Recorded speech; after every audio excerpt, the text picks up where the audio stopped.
বাংলাদেশ জামাত ইসলামী বরগুনা জেলা শাখা কর্তৃক আয়োজিত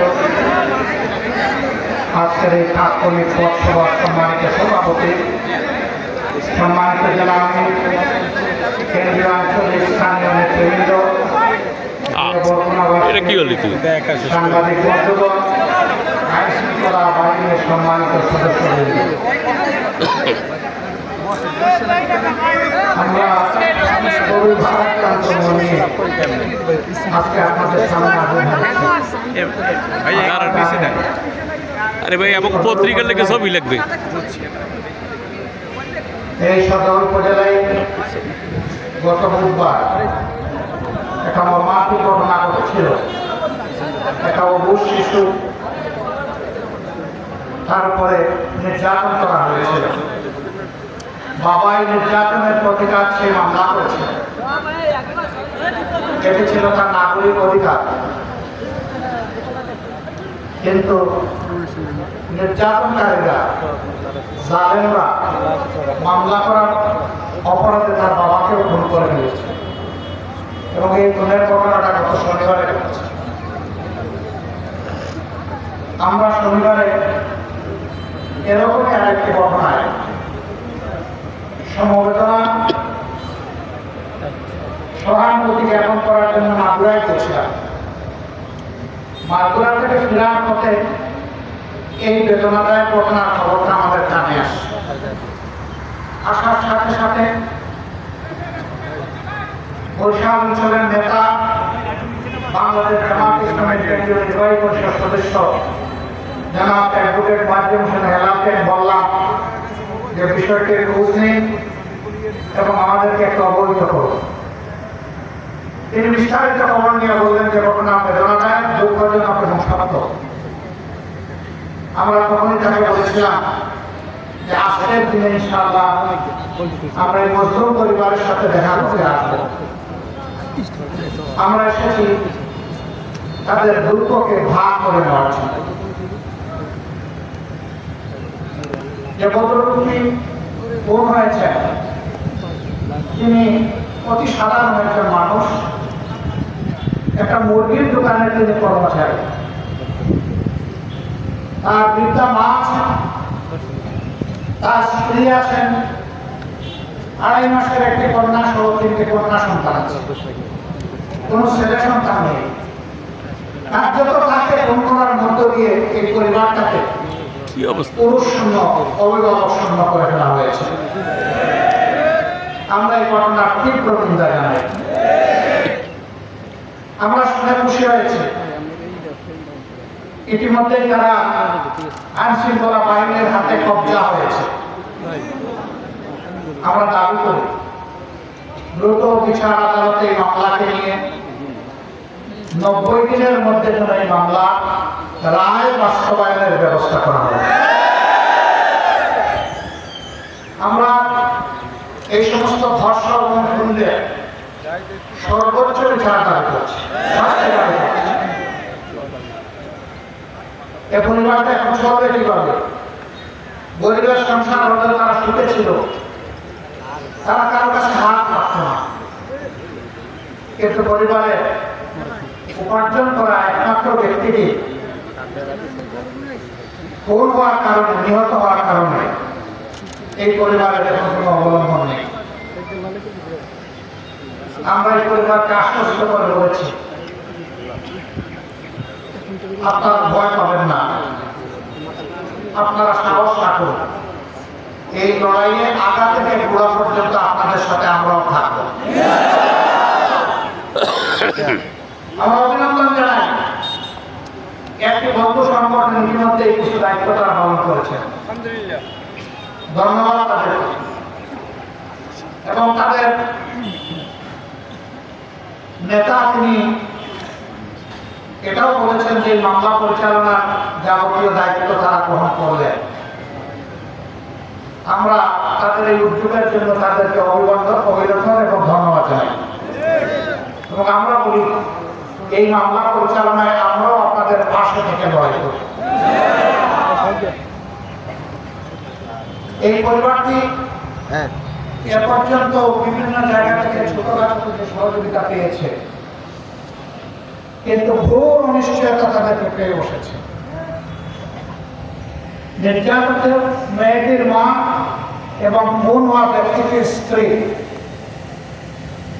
আর খুন হওয়া ব্যক্তিটির মা, তখন তাদের সাথে কথা বলছিলাম, তখন তাদের চোখ পায়রা নদীতে পরিণত হয়েছিল। অনবরত চোখে পানি ঝরছিল। কোন ভাষায় এই মানুষগুলোকে আমরা সান্ত্বনা দেব? তারা বলেছিল, কে এখন আমাদেরকে দেখবে? আমরা বলেছি, আমরা যেমন আল্লাহ সৃষ্টি, আপনারাও আল্লাহ সৃষ্টি। আল্লাহ তাআলা আপনাদেরকে দেখবেন। আর আল্লাহ তাআলার পক্ষ থেকে এখন থেকে শুরু করে বাচ্চাকে তুলে নিয়েছিলাম, 2.5 মাসের বাচ্চা, বলেছি আল্লাহ তাকে হায়াত দেন, দোয়া করি, মানুষ হোক দোয়া করি। এই বাচ্চাদের বেড়ে ওঠা, এই বাচ্চাদের শিক্ষা, চিকিৎসা এবং এই পরিবারের ন্যূনতম ব্যয় নির্বাহের পূর্ণ দায়িত্ব মহান আল্লাহর উপর ভরসা করে জামাত ইসলাম কবুল করল।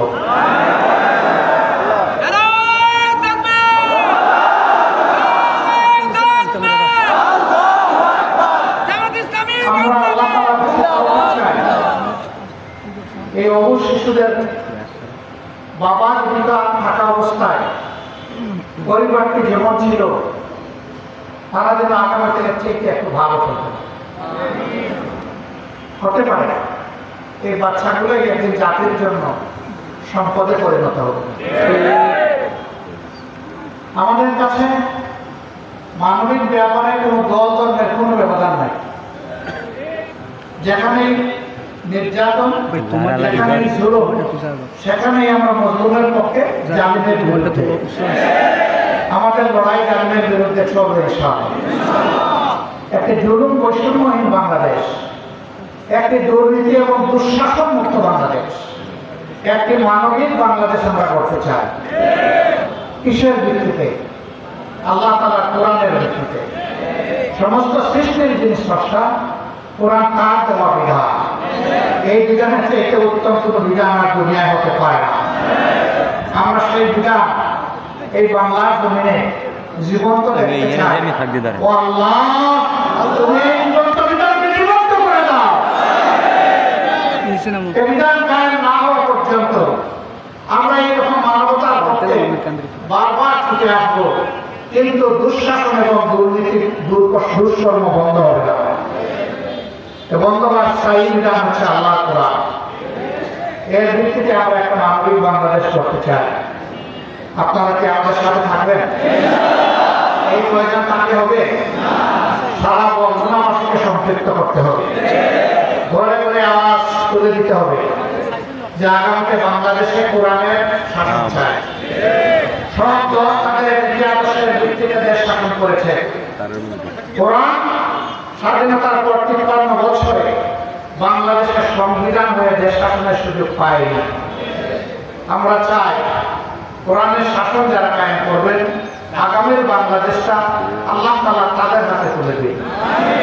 আর এই জন্য বাংলাদেশের জনগণের উপরে কোরআনের প্রতি আল্লাহ ভালোবাসা পয়দা করবেন। কোরআনের ভালোবাসায় উজ্জীবিত হয়ে আগামী কোরআনিক মানবিক বাংলাদেশ যেন আমরা করতে পারি, আল্লাহ তাআলা আমাদেরকে তৌফিক দান করুন। এরকম যত নির্যাতিত পরিবার বাংলাদেশে আছে, আমরা তাদের সবার পাশে আছি, সাথে আছি, আলহামদুলিল্লাহ। আপনারা দেখেছেন সম্প্রতি আন্দোলন, যার কারণে আজকের এই মুক্ত পরিবেশ, আমরা তাদের কাছে ঋণী। আমরা প্রত্যেকটা শহীদ পরিবারে উপস্থিত হয়ে সালাম দিয়েছি, তাদের দুঃখে পাশে দাঁড়িয়েছি। কোনো কোনো পরিবারে আমরা সমস্ত পারিবারিক দায়িত্ব মানবিক কারণে নিতে বাধ্য হয়েছি। আমরা একটা পরিবারকে বাদ দিইনি। আমরা দেখিনি যিনি শহীদ হয়েছেন তিনি কোন দলের, কোন ধর্মের। আমরা দেখেছি তিনি একজন প্রতিবাদী যোদ্ধা ছিলেন। সেই যোদ্ধা এবং যোদ্ধার পরিবারকে সম্মান আমরা জানাতে চেষ্টা করি।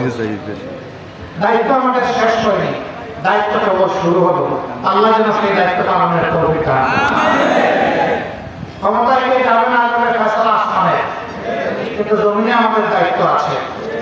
রাসূল পাক সাল্লাল্লাহু আলাইহি ওয়াসাল্লাম বলছেন, খায়রুন নাস মান ইয়ানফাউন নাস। মানুষের মধ্যে সেই ভালো মানুষ যে মানুষের প্রয়োজনে বিপদে আপদে মানুষের পাশে থাকে। আমরা সবাই মানুষের পাশে থাকবো ইনশাআল্লাহ। যেখানেই মানুষের বিপদ সেখানেই হাজিরা দিয়ে বলবো, দম করে ভয় পাবেন না, আল্লাহ আছেন আর জমিনে আমরা আপনার সাথে আছি। শুধু মুখের কথা নয়, বুকের কথায়, ভালোবাসায় এবং কর্মে আমরা তাই পরিণত করবো ইনশাআল্লাহ। মুখের বড় বড় বুড়িয়ে উড়াইলাম আর কাজটা তো কিছুই হলো না, এটি হচ্ছে জাতির সাথে ধোঁকাবাজি। আমরা এই ধোঁকাবাজিকে ঘৃণা করি। আমরা যা পারবো না তা বলবো না, যা বলবো তার জীবন দিয়ে হলেও বাস্তবায়ন করবো ইনশাআল্লাহ। সেই মানবিক বাংলাদেশ করার ক্ষেত্রে আসুন বর্তমান ঘুরে ঘরে ঘরে আমরা ছড়িয়ে পড়ি আর মানুষকে বলি, আসো আল্লাহর দিকে, আসো কোরআনের দিকে, আসো মানবিক বাংলাদেশ করার।